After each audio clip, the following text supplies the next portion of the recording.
YCP ప్రభుత్వ హయాంలో జగన్మోహన్ రెడ్డి ముఖ్యమంత్రిగా ఉన్నటువంటి సమయంలో జగన్మోహన్ రెడ్డి గారి అండదండలు చూసుకొని ప్రముఖ నటుడు, ప్రముఖ దర్శకులు, అలాగే వైసీపీ నేత అయినటువంటి పోసాని కృష్ణమురళి గారు అప్పటి ప్రతిపక్ష నాయకులైనటువంటి చంద్రబాబు గారి మీద, లోకేష్ గారి మీద, పవన్ కళ్యాణ్ గారి మీద అనుచితమైనటువంటి వ్యాఖ్యలు చేస్తూ అసభ్య పదజాలంతో ఆయన దూషించినటువంటి నేపథ్యంలో ఆంధ్రప్రదేశ్ పోలీసులు నిన్న పోసాని కృష్ణమురళిని అరెస్ట్ చేయడం జరిగింది.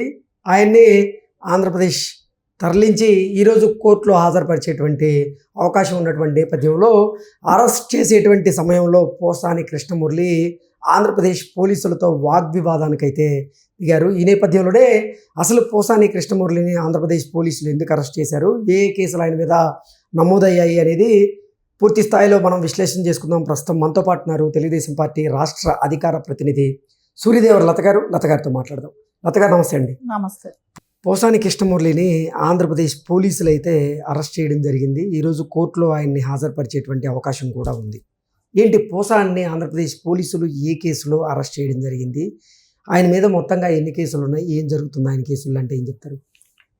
అంటే పోసాని కృష్ణమురళి గత 5 ఏళ్ళు కూడా, అంటే జగన్మోహన్ రెడ్డి ఎప్పుడైతే అధికారంలో ఉన్నాడో ఆ 5 సంవత్సరాల్లో కూడా నోటికి వచ్చినట్టు ఎవరిని పడితే వాళ్ళని తిట్టడం కానివ్వండి, ఆయనకి పోస్ట్ అదే కల్పించారు. బూతులు మాట్లాడటమే పోస్ట్ కింద కల్పించినట్టున్నాడు.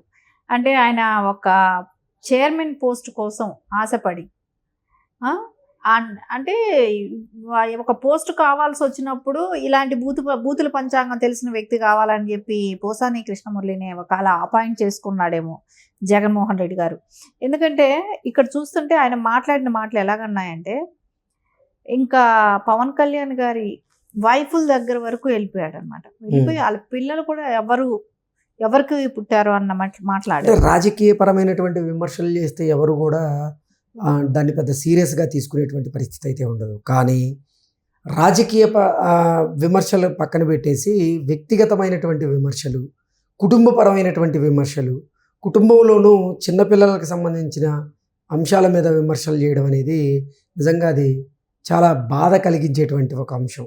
ఈరోజు అంటే ఆయన వారి పార్టీ అధికారంలో ఉన్నటువంటి సమయంలో అధికారాన్ని అడ్డం పెట్టుకొని నోటికొచ్చినట్లుగా ప్రతిపక్ష నాయకుల మీద ఆయన విచ్చలవిడితనంతో తీవ్రమైనటువంటి ఆరోపణలు చేశారు, వ్యాఖ్యలు చేశారు, అనుచితమైనటువంటి వ్యాఖ్యలు చేశారు. ఏంటి దాన్ని ఎలా చూడొచ్చు? అంటే ఇప్పుడు రాజకీయపరమైన మాటలు అంటే విభేదించడం వేరుగా ఉంటుంది. ఎప్పుడు కూడా అది విభేదిస్తేనే రాజకీయాలు. సో ఇప్పుడు ఒకరి సిద్ధాంతాలు ఒకరికి నచ్చకపోతాయి. సో నచ్చాలనే రూల్ ఏం లేదు కదా. పార్టీలు వేరు, సిద్ధాంతాలు వేరు, విమర్శించుకోవాలి. సో ఎక్కడైనా ప్రజలకు అన్యాయం జరుగుతుందా, నిన్ను చూసి, అంటే ఇప్పుడు పవన్ కళ్యాణ్ గారు పార్టీ స్థాపించి ఆయన వచ్చినప్పుడు సో నిన్ను నమ్మాలంటే నువ్వేం చేయాలనుకున్నావు, ఇలాంటివి అడగటంలో తప్పు లేదు. అది రాజకీయ పరంగా మాట్లాడటం వేరుగా ఉంటుంది. ఏం చేయాలని రాజకీయాలకు వచ్చారు, ఇవన్నీ ఓకే, ఇది ఎవరు కూడా కాదనలేరు. అడిగితే తప్పు కాదు, అడిగే రైట్స్ అందరికీ ఉంటుంది, అడగచ్చు. కానీ అక్కడ అది కాదు కదా, పిల్లల వరకు వెళ్ళటం. ఇప్పుడు ఆ పిల్లల్ని అలా మాట్లాడితే ఆ పిల్లల మీద ఆ ప్రభావం ఎలా ఉంటుంది? వాళ్ళు చిన్నపిల్లలు, అంటే మైనర్ కూడా తీరిన పిల్లలు, ఆడపిల్లలు కానివ్వండి వాళ్ళు.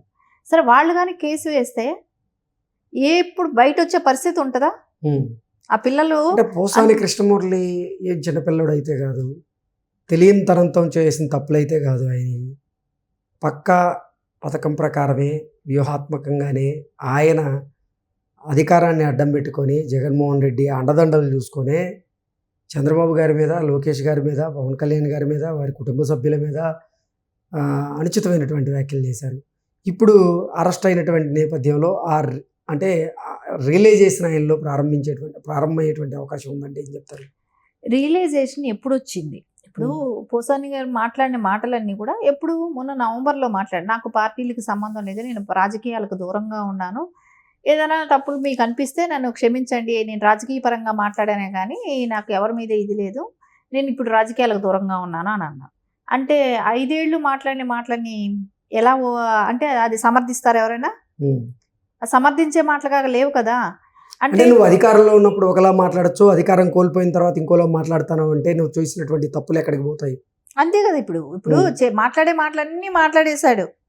సో నేను శుద్ధ పూసనే అని అంటున్నాడు. ఇప్పుడు నేను రాజకీయాల నుంచి వైదొలిగా నన్ను ఎవరు ఏమి అనకండి, నా మీద ఏమి కేసులు రాకూడదు, నేను దూరంగా వచ్చేసాను రాజకీయాలు అంటే చేసిన తప్పులన్నీ చేసేస్తారు. రాజకీయాలకు దూరంగా వెళ్ళిపోయినాక వదిలేస్తారా? వదలటానికి వీలు పడదు కదా. సరే, అదే ఇప్పుడు ఈ రోజున ఏంటంటే అంటే అక్కడ అభిమానులు హట్ అవటము అంటే ఒక్క చోట కాదు కదా. ఇంకా రేపు పొద్దున నారా చంద్రబాబు నాయుడు గారిని మాట్లాడారు, లోకేష్ గారిని మాట్లాడారు, పవన్ కళ్యాణ్ గారిని మాట్లాడారు. సో అది కూడా కాకుండా ప్రతి చోట ప్రతి వాళ్ళని కూడా కుటుంబం పరంగా కూడా విమర్శించారు.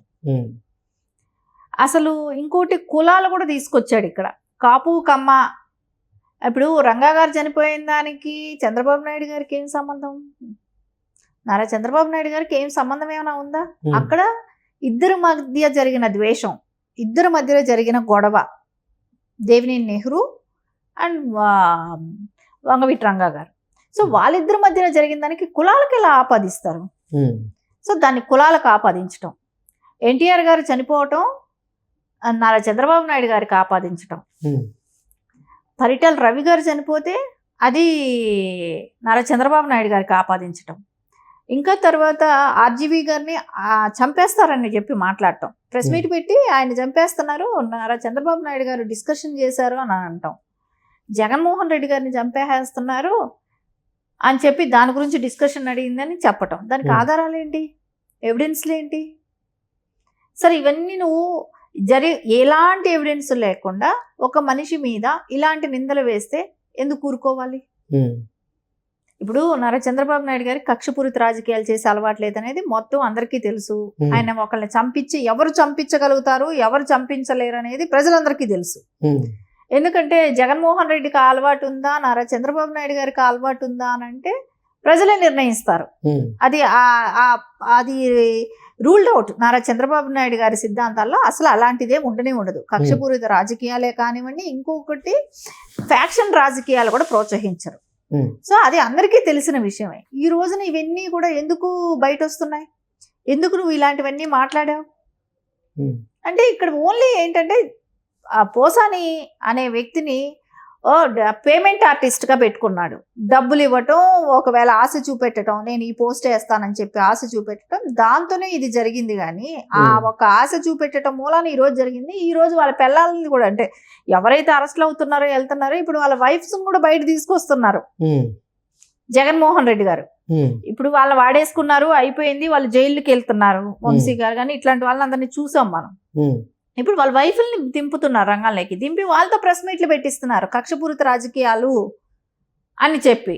సో అది ప్రజలకు తెలుసు కదా, ఏది కక్షపూరిత రాజకీయాలు జరిగాయి, ఏది ఎట్లా జరిగింది అనేది ప్రజలకు ఒక అవగాహన ఉంది. దీనిలో ఎన్ని చెప్పినా జగన్మోహన్ రెడ్డి గారి మూలాన బలి అయిపోతున్నారు ఇలాంటి వాళ్ళే. ఆయన మాట్లాడమన్నట్టంటే మాట్లాడిచ్చారు, ఆయన ఏది చెప్తే అది మాట్లాడారు వీళ్ళు. సో ఈ రోజున వీళ్ళేగా బలి అవుతున్నారు, జైలుకి వెళ్ళిన వాళ్ళు. సో అది వాళ్ళ కుటుంబాలకు తెలియాలి, వాళ్ళ వైఫ్లకి ఇప్పుడైనా అర్థం చేసుకోవాలి. మాట్లాడినప్పుడే ఖండించి ఉండాలి. సో అప్పుడు ఖండించలేకపోయారు. సరే, ఇప్పుడు మళ్ళీ ఆయన మాటలేని వీళ్ళెందుకు బయటపడాలి, వీళ్ళెందుకు బయట రావాలి? సో మళ్ళీ వీళ్ళు బలిపూసలు చేస్తున్నారు ఇక్కడ. ఇది వాళ్ళ కుటుంబాలు ఆలోచించుకోవాలి. ఓకే ఓకే అండి, థ్యాంక్ యూ సో మచ్. నమస్తే.